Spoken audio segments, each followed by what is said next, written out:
Welcome student. कैसे हैं आप सब। चलिए, तो हमारा जो अगला टॉपिक है वो है कैंसर। ये हम लोग पढ़ रहे हैं मानव स्वास्थ्य और रोग, चैप्टर 8, 12th बायोलॉजी, है ना। जिसमें से बहुत सारे टॉपिक्स हम लोग क्लियर कर चुके हैं। उसका वीडियो का डिस्क्रिप्शन बॉक्स में लिंक दिया गया है, देख लीजिए, है ना।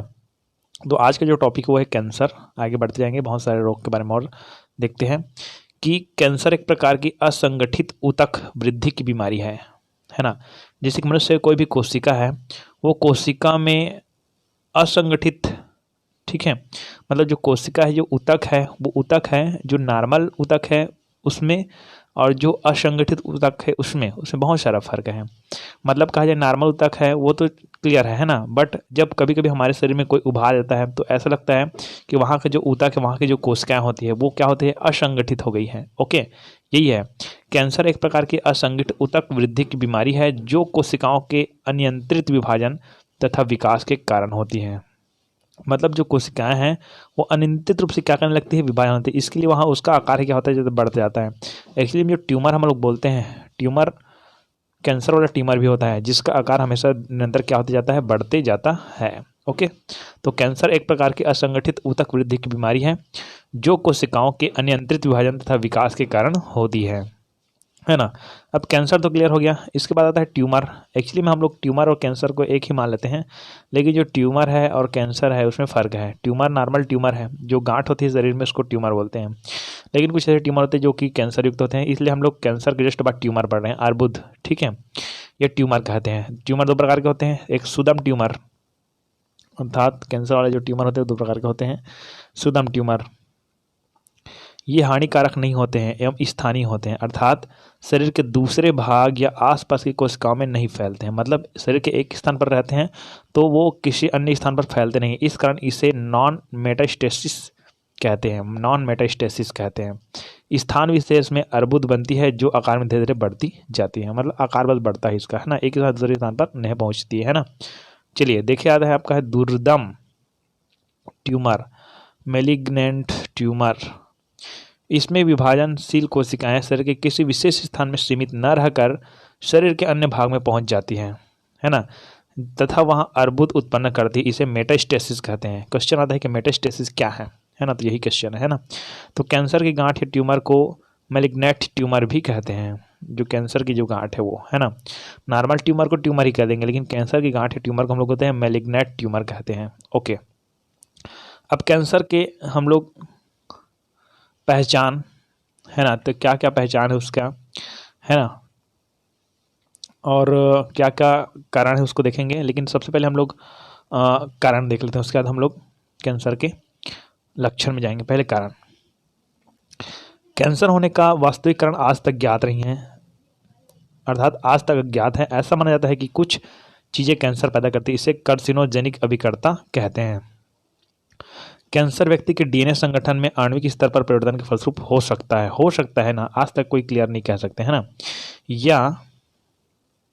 या फिर किसी विषाणु के संक्रमण पश्चात पहली स्थिति से इसे उत्क्रमणीय कैंसर या दूसरी स्थिति को विषाणु कैंसर कहते हैं। इसको नहीं लिखेंगे आप लोग, ज़्यादा नहीं लिखना ही नहीं है। चलिए आगे चलते हैं हम लोग सीधा। कैंसर के लक्षण, यहाँ पर आप पॉइंट डालिएगा।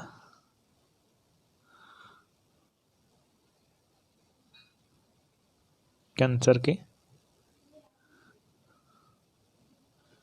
लक्षण,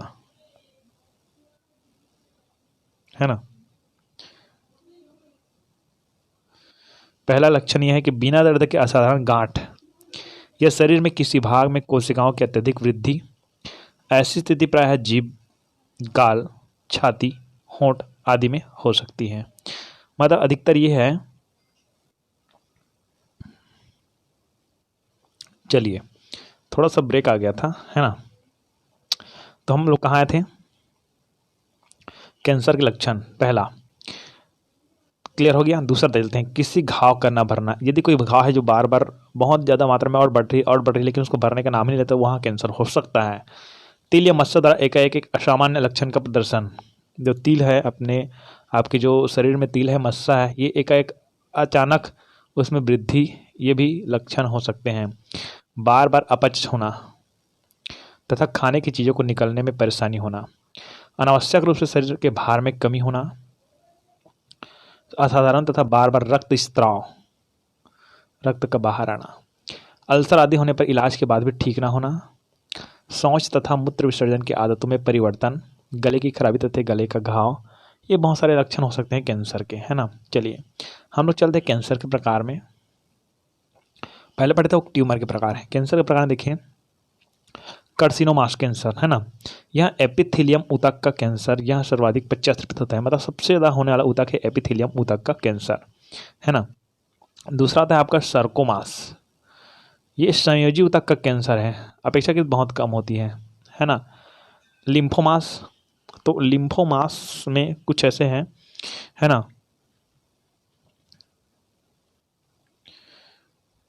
इसमें कुछ डिटेल्स करता हूँ। लिम्फेटिक ऊतक का कैंसर, यह संपूर्ण कैंसर का 5% होता है ना। यहाँ तक उसका थोड़ा सा डिटेल्स और कर रहा हूँ, है ना। क्या लिखना है आप लोग कि इस प्रकार के कैंसर, इसी में लिखना है ना, लिम्फोमास में। तो इस प्रकार के कैंसर में लसिका गांठ तथा प्लीहा आदि अधिक मात्रा में लिम्फोसाइट बनाती हैं। क्या बनाती है? लिम्फोसाइट बनाती हैं, लिम्फोसाइट बनाती हैं। तो इस प्रकार के कैंसर में लसिका गांठ तथा प्लीहा अधिक मात्रा में लिम्फोसाइट बनाती है। लिपोमास में चलते हैं। ये एडिपोज ऊतक का कैंसर है, इसको भी छोड़ दीजिए, है ना।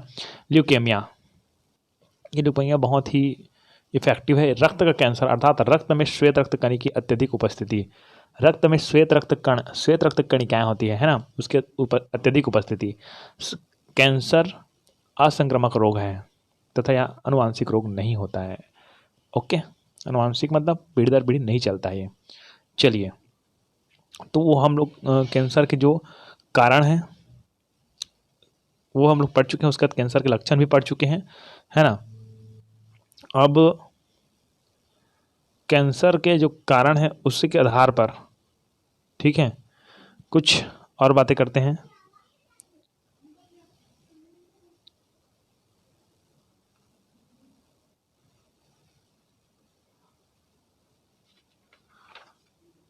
मुख्य कारण में जाते हैं। नॉर्मल कारण तो हम लोग देख लिए हैं, इसमें से एक दो बस को क्लियर कर लेते हैं।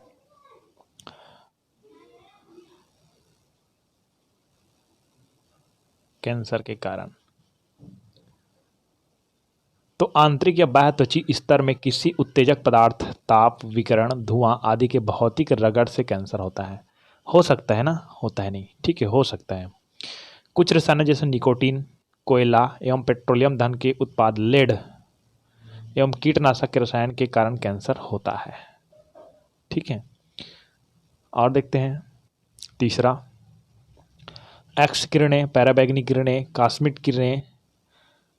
किरणें सर्वाधिक कैंसर जनक के रूप में मानी जाती हैं। मतलब जो पैराबैंगनी किरणें हैं ये कैंसर के कारण हो सकते हैं, है ना। बहुत सारे कारण होते हैं, ठीक है। अब हम लोग चलते हैं कैंसर के विषाणु सिद्धांत में, है ना। कैंसर के विषाणु सिद्धांत के अंतर्गत विषाणु का अध्ययन हो सकता है कैंसर से बोला जाता है, इसको छोड़ दीजिए, है ना। उत्परिवर्तन सिद्धांत को भी छोड़ दीजिए। अब आता है रोग निदान प्रक्रिया कि कैंसर को कैसे पता चलता है कि व्यक्ति को कैंसर है, तो रोग निदान प्रक्रिया कहते हैं उसको, है ना। तो कैंसर की स्थिति को निर्धारित करने के लिए मैलिग्नेंट कोशिकाएं का औत्की अध्ययन, रक्त में असामान्य श्वेत रक्त कणिकाओं को खोजना, अस्थि मज्जा को बायोप्सी जांच, आंतरिक अंगों का एक्सरे किरण या सीटी स्कैन या एमआरआई स्कैन का व्यवहार, एंटीबॉडी एंटीजन रेडियो आइसोटोप परीक्षण जैसे जांच प्रक्रियाओं का उपयोग किया जाता है। मतलब इतने सारे परीक्षण हैं कि कैंसर की स्थिति को निर्धारित करने के लिए मैलिग्नेंट्स कोशिकाओं का औत्कीय को अध्ययन करते हैं। रक्त में असामान्य कोशिका रक्त कणिकाओं का खोजना, यदि रक्त में असामान्य श्वेत रक्त कणिकाएं की संख्या बढ़ी है मतलब कैंसर हो सकती है, रक्त कैंसर। अस्थि मज्जा, बोन मैरो को बायोप्सी जांच, ठीक है। आंतरिक अंगों का एक्सरे लेना, ठीक है, या सीटी स्कैन, ये मस्तिष्क के लिए यूज़ किया था सीटी स्कैन। और एमआरआई सबसे बेस्ट में आता है आपका एमआरआई पूरे शरीर की जांच कर सकता है ये, है ना। ओके, और कुछ ऐसे एंटीबॉडी, एंटीजन, रेडियो आइसोटोप परीक्षण जैसे जांच प्रक्रियाओं का उपयोग किया जाता है। अब केंद्रीय तंत्रिका तंत्र या अन्य अंगों के कैंसर का पता लगाने के लिए प्रयुक्त होने वाली उपयोगी तकनीकों को सीटी स्कैन कहते हैं। केंद्रीय तंत्रिका तंत्र मतलब क्या है? मस्तिष्क, है ना। इसके अंतर्गत कोई ट्यूमर है या कैंसर है, उसको जानने के लिए सीटी स्कैन का या एमआरआई स्कैन का यूज़ किया जाता है ना। चलिए, तो एमआरआई में हम लोग चलते हैं, सीटी स्कैन चलते हैं। तो सबसे पहले चलते हैं हम लोग CT scan, computed tomographic scanning, है ना। अब इसमें थोड़ा सा ज़्यादा कुछ नहीं पढ़ना है कि ये तकनीक है क्या है। ये केवल मस्तिष्क में जो कैंसर है या ट्यूमर आदि की पता लगाने का एक तकनीक है ना। तो यहाँ शुरू करना कि इस तकनीक में एक्स किरणें का उपयोग करके कंप्यूटर के द्वारा आंतरिक अंगों के प्रतिबिंबों का विश्लेषण करके, जो कंप्यूटर के द्वारा है, जो आंतरिक अंग है उसके प्रतिबिंबों का विश्लेषण करके उसका पुनः निर्माण किया जाता है। यह तकनीक चिकित्सकों को मानव शरीर का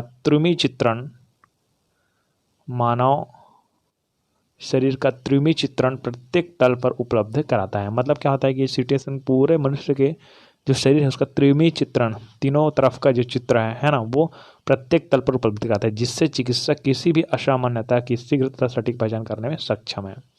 इस यंत्र से मस्तिष्क, मेरुदंड, रीढ़ की हड्डी, उदर इत्यादि की बीमारियों की पहचान कर सकते हैं। क्या था, इसके द्वारा हम ट्यूमर और उसके विस्तार क्षेत्र, उसके अमाप की जानकारी भी प्राप्त कर सकते हैं। यदि आपके पैर में, यदि आपके किसी भी शरीर के अंग में ट्यूमर है तो इसके माध्यम से हम लोग ट्यूमर्स की जानकारी प्राप्त कर सकते हैं कि इसे ट्यूमर है कि नहीं। यह ऑपरेशन या चिकित्सा परिणाम तथा चिकित्सा से हो रहे फायदे, फ्रैक्चर में हड्डियों की सेटिंग तथा उसके जुड़ने की प्रक्रिया का पता लगाया जाता है कि कितने मात्रा में, ये पूरा मतलब कहा जाए शरीर के आंतरिक अंगों को देखने सकते हैं इसके माध्यम से। ठीक है, आगे आता है दूसरे नंबर का मैग्नेटिक रेजोनेंस इमेजिंग, MRI, है ना। ये बहुत ही अच्छी तकनीक है। तो इस तकनीक का आविष्कार 1952 ईस्वी में फेलिक्स ब्लाच एवं एडवर्ड M. प्यूरिन ने किया था।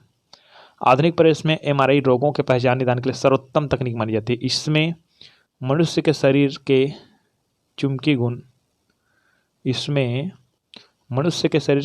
गुण, बाह्य चुंबकीय प्रणाली तथा लगातार रेडियो तरंग का प्रयोग होता है। इसमें मनुष्य के शरीर के चुंबकीय गुण और बाह्य चुंबकीय प्रणाली तथा लगातार रेडियो तरंग का प्रयोग होता है, जिससे शरीर के अंदर का जो चित्र है प्राप्त होता है।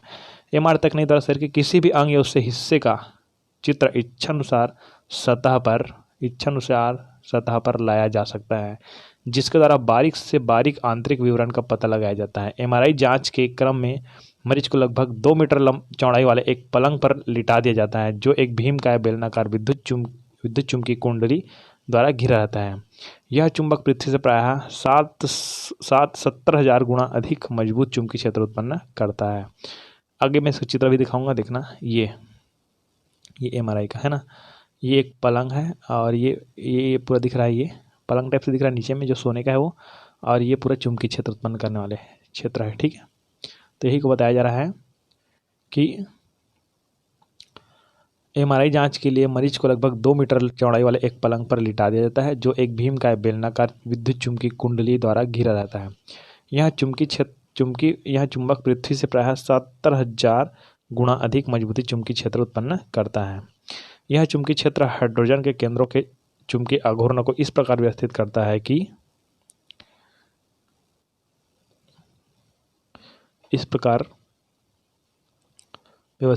कि वे किसी खास, यहाँ पर लिख देना कि वे किसी खास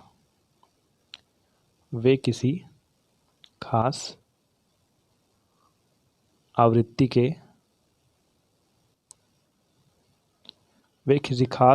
के विद्युत चुंबकीय विकिरण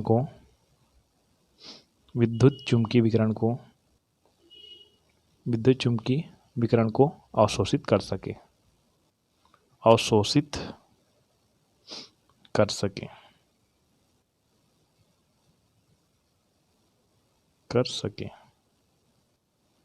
क्लियर, यहाँ तक क्लियर कर लेंगे, है ना।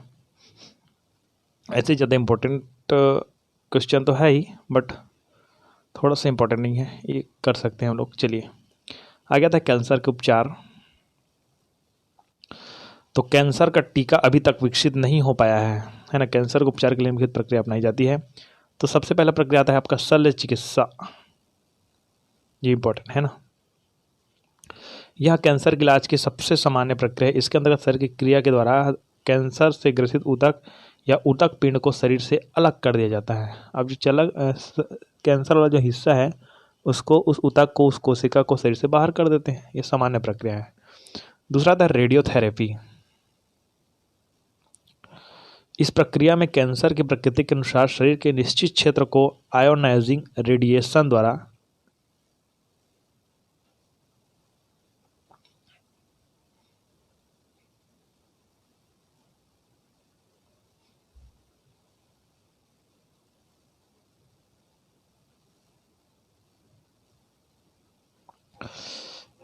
रेडियोथेरेपी।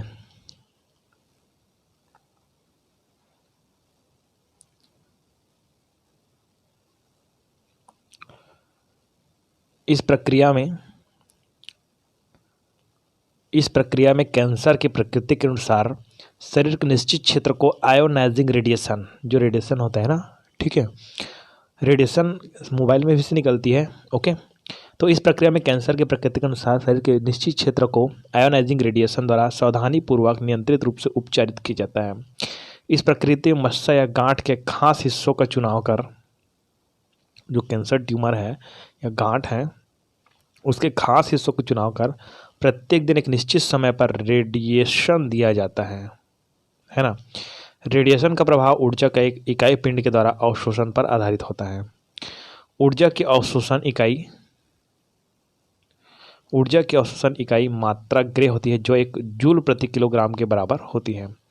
प्रभावित क्षेत्र में रेडिएशन का प्रयोग सावधानीपूर्वक करने की प्रक्रिया अत्यंत महत्व रखती है, क्योंकि रेडिएशन से कोशिकाएं तेजी से विनष्ट होती है। मतलब कहा जाए, रेडिएशन यदि दूसरे कोशिका में या दूसरे जगह पर अगर चली जाती है, ठीक है, या वहीं पर पड़ जाती है, तो वो कोशिका भी क्या हो सकती है, नष्ट हो सकती है, ठीक है।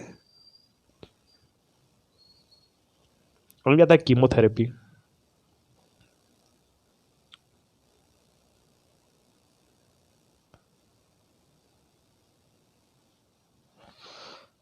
तीसरा, कैंसर के उपचार के लिए अलग अलग प्रकार के रसायनों का भी उपयोग किया जाता है, जो कि समेकित रूप से कीमोथेरेपी कहलाता है। कैंसर के स्वभाव अलग अलग प्रकार के रसायन उपयोग में लाए जाते हैं, जिनमें से कुछ प्रमुख है कीमोथेरेपी के अंतर्गत देखते हैं। तो सबसे पहला है इम्यूनोथेरेपी। कैंसर के कुछ प्रकारों में इम्यूनोथेरेपी का उपयोग किया जाता है। इम्यूनोथेरेपी मतलब इम्यूनिटी से संबंधित है ना। एल्काइलेटिंग एजेंट्स कैंसर के उपचार में कुछ क्षारीय प्राकृतिक रसायन का उपयोग किए जाते हैं, जो कि डीएनए के प्रतिकृतिकरण तथा ट्रांसक्रिप्शन की क्रिया को निरुद्ध करता है ना। मतलब ट्रांसक्रिप्शन क्या बढ़ता जाएगा, मतलब कैंसर बढ़ता जाएगा, उसको अवरुद्ध कर देता है, वो निरुद्ध कर देता है। एल्काइलेटिंग एजेंटों में नाइट्रोजन, मस्टर्ड, क्लोरेम, बुसिल, मेलफेलेन, बाइसल्फेन आदि औषधि प्रमुखता से व्यवहृत होते हैं, मतलब यूज़ करते हैं। तो यहाँ पर बहुत सारे आपको मिलेंगे कैंसर के, है ना। आगे आता है एड्स। ये एड्स ऐसी बीमारी है जिसके बारे में मैंने पुराने वीडियो में, पुराने अध्याय में बता रखी है, वहाँ देख लीजिए, उस अध्याय का डिटेल्स आपको डिस्क्रिप्शन में मिलेगा। चलिए, तो हमारा मेन टॉपिक नहीं है कैंसर मेन टॉपिक था। उसके बाद आता है एड्स, और एड्स जब क्लियर हो जाएगी, है ना, तो एड्स से जस्ट बाद हम लोग चलेंगे आगे औषधि और एल्कोहल कुप्रयोग एवं इसके प्रभाव। औषधि व्यसन से होने वाले रोग। पहले बात तो यह औषधि व्यसन क्या है ना। औषधि व्यसन क्या है ये क्लियर कर लेते हैं हम लोग।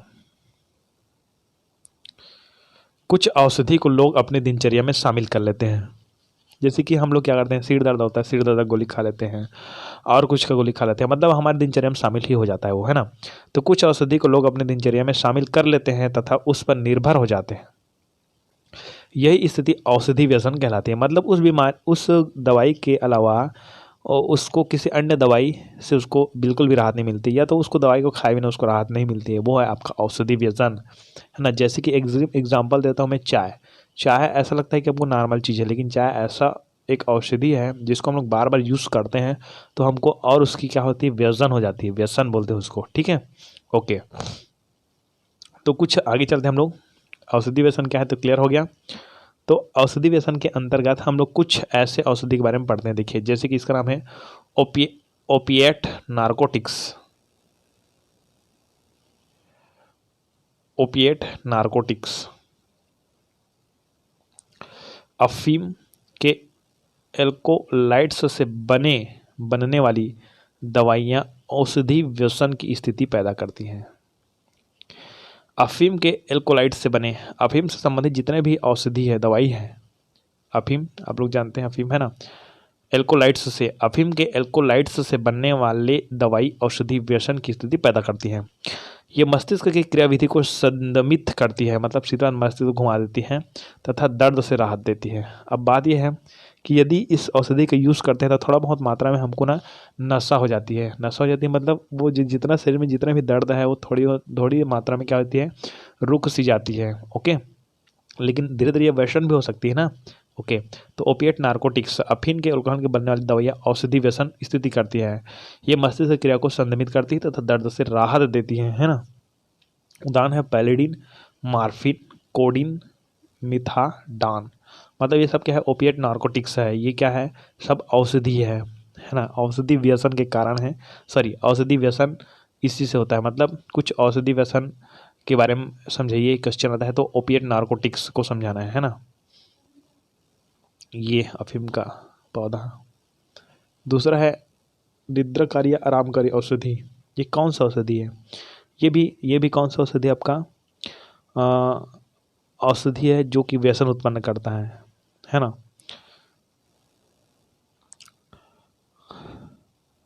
निद्राकारी तथा आरामकारी औषधि दोनों ही प्रकार की दवाइयाँ केंद्रीय तंत्रिका तंत्र की क्रियाविधि को मंद कर देता है। जो निद्राकारी औषधि है, आरामकारी औषधि है, मतलब नींद की गोली है एक्चुअली में, है ना। निद्राकारी दवाइयाँ शरीर में शांति, विश्राम एवं उन्निधि सी स्थिति उत्पन्न करती है। ये उन्निधि सी मतलब क्या होता है कि एकदम मानसिकता को ठंड रखना, शांत रखना। इसके अधिक खुराक लेने से नींद आती है। आरामदायक से नींद आए बिना ही तनाव या चिंता कम हो जाती है। मतलब ऐसा है कि इसमें से होता जरूर है, आरामदायक लगता जरूर है, लेकिन ऐसी स्थिति होती है कि इसमें व्यसन भी हो सकता है ना।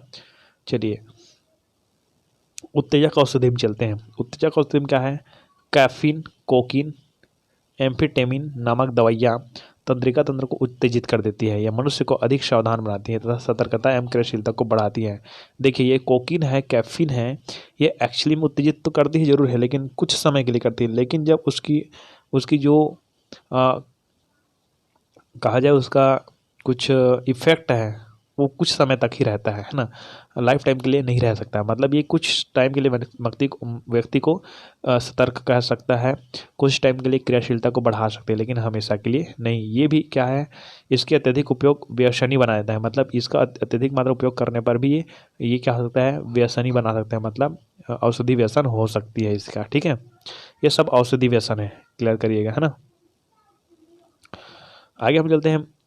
औषधि व्यसन के अंतर्गत बहुत सारे और क्या है, भ्रांति काल अर्थात हेल्यूसिनोजेंस, बहुत सारे, उसको छोड़ दीजिएगा। मदिरापान से होने वाले रोग, तो इसको आप लोग नॉर्मल पढ़ लीजिएगा। मदिरापान से होने वाला है, या तो स्क्रीनशॉट ले लीजिए, यहाँ से क्लियर कर लेते हैं। स्क्रीनशॉट से बहुत सारे रोग होते हैं, ये लाइन से पहला, दूसरा, तीसरा, ठीक है। अब आता है मादक औषधि के अव्यवहारिक उपयोग एवं उनके खतरे।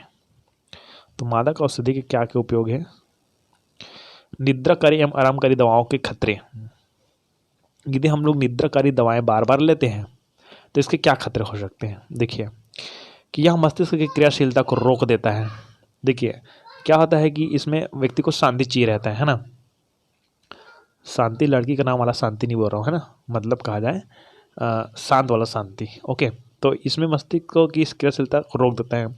दूसरा, यह उद्दीपन तथा आलस का भाव पैदा कर देता है। जब निद्राकारी आरामकारी उस दवाई को हम लोग यूज़ करते हैं, है ना, तो ये आलस का भाव भी पैदा करता है ना। तो निद्राकारी आरामकारी दवाओं के कुछ खतरे भी हैं। इसकी अधिक खुराक असामान्य गहरी निद्रा लाती है, ये तो क्लियर है। आराम करे दवाएं बिना आराम के ही तनाव तथा तनाव मुक्त कर दे, जिससे निरंतर तथा अधिक उपयोग मानसिक अवरोध की स्थिति बन जाती है। ओपिएट नार्कोटिक्स के खतरे अभी हमने पढ़ा था। ओपिएट नार्कोटिक्स है ना, यह रक्तचाप तथा श्वसन की दर को धीमा कर देता है। अत्यधिक मात्रा में सेवन करने वाले व्यक्ति में वजन की कमी भी होती है, बंध्यता आ जाती है, निकम्मापन भी आ जाता है। ठीक है, जब क्या है, जब जितना ज़्यादा ये जो ओपिएट नार्कोटिक्स है अर्थात अफीम वगैरह जो भी है उसका यूज़ करते हैं तो व्यक्ति ऐसा होता है कि एक मन में निकम्मापन भी आ जाता है ना, इन सब के लक्षण विकसित होते हैं। यह रोग आगे चलकर जहरीलापन, हिपेटाइटिस तथा एड्स के फैलाव को भी बढ़ाता है ना, क्योंकि इसके अंतर्ग्रहण हेतु सिरिंज एवं ड्रिल का उपयोग किया जाता है। मतलब कहा जाए, इसको जब व्यक्ति अपने शरीर में ले जाता है तो सुई के माध्यम से वो इस अल्कोहल को, या सॉरी अल्कोहल का नहीं, इस जो कहा जाए व्यसन है, इस ओपिएट नार्कोटिक्स है, इसको सुई के माध्यम से पहले डाल दिया जाता है। उसके बाद एक दूसरे व्यक्ति सुई के माध्यम से इसका नशा करते हैं, मतलब सीधा नस में लगाते हैं इसको। ठीक है, तो इससे क्या होता है, एड्स को फैलाव भी हो सकती है ना। अब आता है व्यसन और निर्भरता, इसको आप लोग देख लीजिए है ना।